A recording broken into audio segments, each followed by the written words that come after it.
லோகேஷ் கனகராஜ் படம் எடுக்க தெரிஞ்சா எடு, இல்லைன்னா என் தலைவனை விடு. என் தலைவன் ரசிகர்லாம் தெரியுமில்ல, 50 வயசு 60 வயசு ஆச்சு. அவங்கெல்லாம் ரோட்டில் இருந்து ஆடுறான், இங்கே டயர் விட்டு விளாட்ற பற்றியா? இதெல்லாம் தேவையா அவசியம்? அந்த வயசில் வெடியை வெடிச்சுக்கிட்டு ரோட்டில் இருந்துக்கிட்டு கத்திக்கிட்டு ஆடிக்கிட்டு பாடிக்கிட்டு இவங்களாம் எங்கள் ஏரியா ஆளுக, பழைய ஆளுக. மிஸ்டர் பாரத் ரசி பண்ணுறது உள்ளவங்க. மிஸ்டர் பாரத் பற்றிலா கிச்சன் நம்ம ஃப்ரெண்டு தான், 36 வயசாக போய் சாக போகிறான் கீழே விழுந்து. பால் ஆப்ரேஷன் தேவையாதான்? டே தேவைதான், தலைவனுக்கு தேவைதான். ஆட்டத்தை பற்றிலா இழிச்சி எரிஞ்சு விட்டா அடுத்த ஒரு 5000 ரூபா குறுக்க ஓடுறா தலைவா. ஆளு கிரிச்சாக்குன்னு ஆட்டம் பிரிச்சு விட்டாங்க. இடையில ஒரு குட்டி டைவு போட்டாங்க, பிடிச்சி நிப்பாட்டல. நாளைக்கு ரோடு வரைய பேர் பாப்புல. இந்த படத்துக்கு வச்ச டைட்டில் பேரு தான் குறிச்சுட்டாங்கல்ல.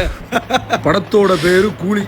இந்த படத்துக்கு போனாங்க எல்லாம் காலி. என் தலைவன் கீழே கிடந்து உருள்ற பத்தியில இதெல்லாம் தேவையா? நீ வேறு ரஜினியை பத்தியா ஒழுங்கா படத்துக்கு சொல்லிட்டேன். செவனேன்னு ஒரு சின்ன கடையா வச்சு ஓஹோன்னு வாழ்ந்துட்டு இருந்தேன். இவங்க எல்லாரும் சேர்ந்து பெருசா வைங்கன்னா வியாபாரம் தள்ளுன்னாங்க. உடனே கந்து வட்டிக்காரன் போய் 125 வட்டிக்கு படத்தை வாங்கி அகலமா வச்சா ஒரு ஈக்காக்கா கூட இந்த பக்கம் பறக்க மாட்டேங்குது. உனக்கு என்ன பிடிக்குங்கிறது கூட எனக்கு தெரியாது. ஆனா உனக்கு என்ன பிடிக்காதுன்னு ரொம்ப ஸ்ட்ராங்கா எனக்கு தெரியும். என்ன பிடிக்காதுல்ல உனக்கு.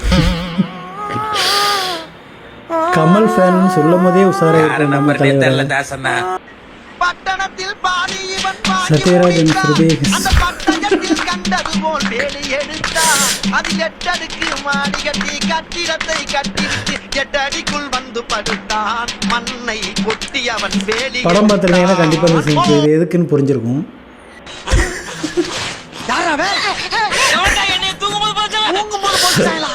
இது யார் பார்த்தவன?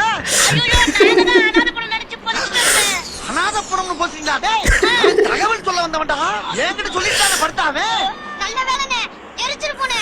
தூக்க முடியாதனால தானே கொல்லுங்க. எரிச்சிருப்பீங்களா? மொத்த வரை கூட்டிட்டு போய் செஞ்சு விட்டாப்ல லோரி.